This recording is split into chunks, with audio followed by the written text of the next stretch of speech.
Snapdeal एक ऐसी company जिसकी वैल्यूएशन आज के टाइम में 47,000 करोड़ की है और उस समय स्नैपडील ने एक बार तो फ्लिपकार्ट और अमेजोन जैसी बड़ी कंपनियों को भी पीछे छोड़ दिया था। और तो और कुणाल बहल ने एक बार अपने इंटरव्यू में ये भी कह दिया था कि 2017 में स्नैपडील अमेजोन और फ्लिपकार्ट से भी बड़ी ई कॉमर्स कंपनी होगी। बट अब सवाल ये आता है कि कैसे ये फेल हुई, यानी कि जो कंपनी का मार्केट शेयर एक टाइम में 26% का था वो 2017 में गिरकर 4% का कैसे हो गया, और कैसे ये कंपनी बैंकरप्ट होने वाली थी और साथ ही में एकदम बंद होने के कगार पर आ गई थी। और तो और कैसे इसने बाद में मार्केट में एक सक्सेसफुल कमबैक किया। जानने के लिए बने रहिए वीडियो के एंड तक। तो चलिए शुरू करते हैं।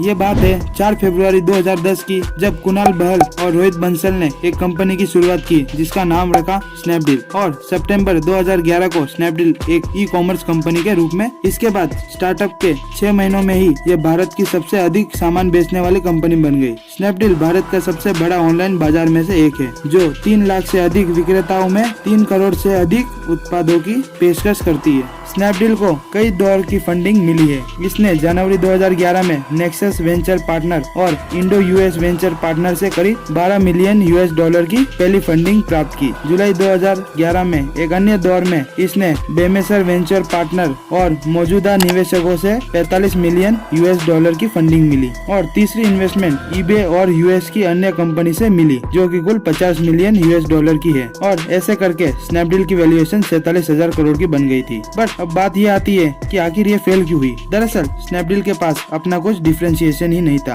अमेजोन और फ्लिपकार्ट के ऊपर आजकल लोग ट्रस्ट करते हैं क्योंकि इनके पास अपना खुद का एक यूनिक सेलिंग पॉइंट है। जैसे कि फ्लिपकार्ट का ही ले लो, फ्लिपकार्ट अश्योर हो गया, कैश ऑन डिलीवरी हो गया, और तो और 70% एक्सक्लूसिव राइट्स, जिससे कि Xiaomi की सेल बढ़ी। और स्नैपडील से कभी भी आपने ऐसा कुछ सुना है? नहीं। जब भी हम कोई बिजनेस करते हैं तो अपना एक मोटिव होता है, एक गोल होता है, जिससे कि हम उस पर एक्शन प्लान कर सकते हैं। बट स्नैपडील का अपना कोई गोल ही नहीं था और इसी वजह से एक्शन प्लान भी नहीं कर सके। और तो और मल्टीपल चीजों के ऊपर फोकस करने लगे, जैसे कि खुद का इकोसिस्टम बिल्ड करने लगे और बड़ी ई कॉमर्स साइट बन जाएंगे अमेजोन और फ्लिपकार्ट से भी बड़ी। और तो और कुछ एक गोल सिलेक्ट नहीं कर पाए और इसी की वजह से 2017 में 26% का मार्केट शेयर गिरकर 4% पे आ गया और ये कंपनी बैंकरप्ट होने वाली थी और एकदम बंद होने के कगार पर आ गई थी। इनका सबसे बड़ा लॉस तब हुआ जब इन्होंने फ्री चार्ज को $400 मिलियन में खरीदा और $60 मिलियन में बेच दिया। ये लोग अपने ऑर्गेनाइजेशन में भी कुछ ध्यान नहीं देते थे कि भाई आखिर कंडीशन कैसी है कंपनी की, कितना प्रॉफिट में है या फिर कितना लॉस में, वगैरह वगैरह। और दोनों ही फाउंडर इतने लालची थे